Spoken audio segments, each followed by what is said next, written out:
Welcome to Life Letters Hub, a sanctuary where words inspire, heal, and bring people closer together. Here we share heartfelt letters, timeless wisdom, and meaningful stories to guide you through life's challenges and celebrate its most beautiful moments.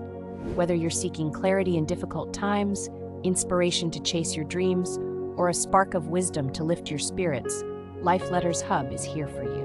Each letter is thoughtfully written to resonate with your heart and provide insights on love, personal growth, resilience, and overcoming struggles. Join us as we navigate life's journey, one heartfelt letter at a time. Because the right words, at the right time, have the power to change everything. Today's letter comes from someone who called herself Kulot Stalker. Let's dive into her story. Hi Life, I came across your page at parang sinadyang makita ko dahil madalas ko nang kausapin ang sarili ko. I always thought that I need someone to talk to na hindi judgmental o kahit na i-judge man ako. Hindi mo naman ako kilala at wala naman sigurong emotional wreck na mangyayari sa akin. Ako ay 40 years old na at hiwalay sa asawa. Sumakabilang bahay na siya na nag-iwan ng isang malaking sugat sa aking puso. Mabuti na lamang at hindi kami nagkaanak at ako lang ang masasaktan sa pangyayari.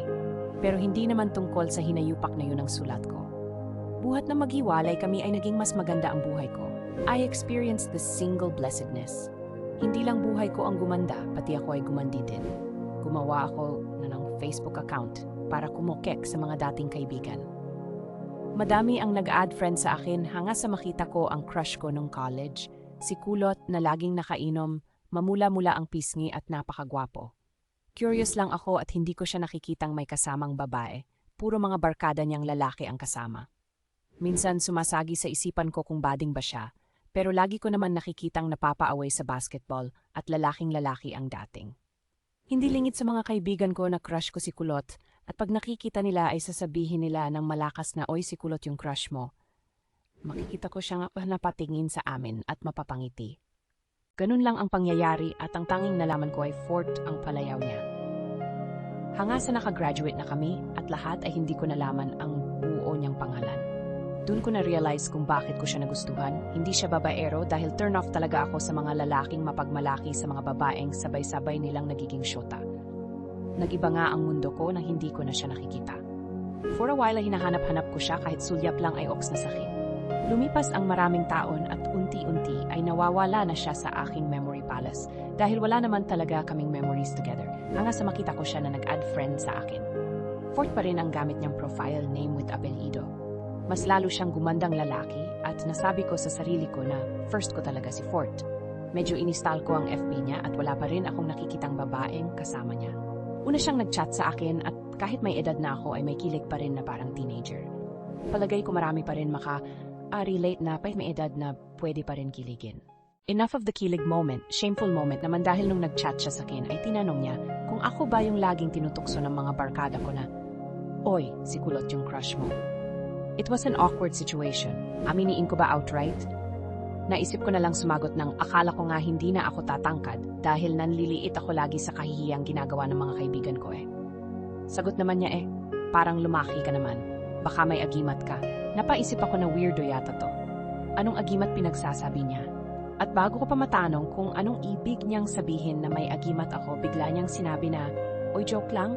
Di ba pag may agimat di tinatablan, yung agimat mo di ka tinatablan ng hiya?" Sa isip-isip ko, parang boring namang kausap to. Ang hinihintay kong sabihin niya na ang ganda mo. May sagot pa naman ako dun na hindi naman Tapos sasabihin niya na totoo ang ganda mo. At sasabihin ko ulit na hindi nga ako maganda kasi magandang maganda ako.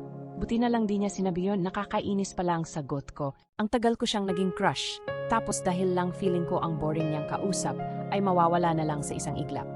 Sayang naman super gwapo pa naman yung profile pic niya.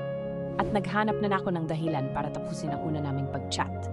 At sa lahat pa ng dahilan, ay sinabi kong, "Chat next time ha, na-ebs na ako At sumagot pa siyang, "Happy day." Oh men, parang ako lang din siya. Mga nakakainis kong sagot meron siyang reboot agad-agad. Kaya sabi ko, ay umurong na pala. At sabay kaming nag-chat ng hahaha. At medyo na-extend ang aming usapan na walang katuturan, pero nagkaroon ng saysay. Nakilala namin for the first time ang isa't isa sa mga walang katuturan na usapan. Mga tawanan na nagtatago sa walang kulay na buhay. Tapos ang usapan namin with smile on my face na pagtingin ko sa salamin ay nagulat pa ako bakit ako nakangiti. Hindi ko man naging first si Fort. Sana maging second ko siya. Bukas na lang po ang kasunod at mag-happy tayo na ako. May napulot pa ako kay Kulot. Pwede pala maging happy pag tumatay. Mahaba masyado ang kwento ni Kulot Stalker. Try kong tapusin bukas. Nga pala, kung meron kayong kwentong gusto nyong marinig nila Marites, Marites, pwede nyo email sa lifelettershub@gmail.com or message on FB page sa jom.php/lifelettershub. And subscribe na din kayo sa YouTube channel, youtube.com at Life Letters Hub for our live letter reading para may interaction with the listeners. Thank you po sa pakikinig.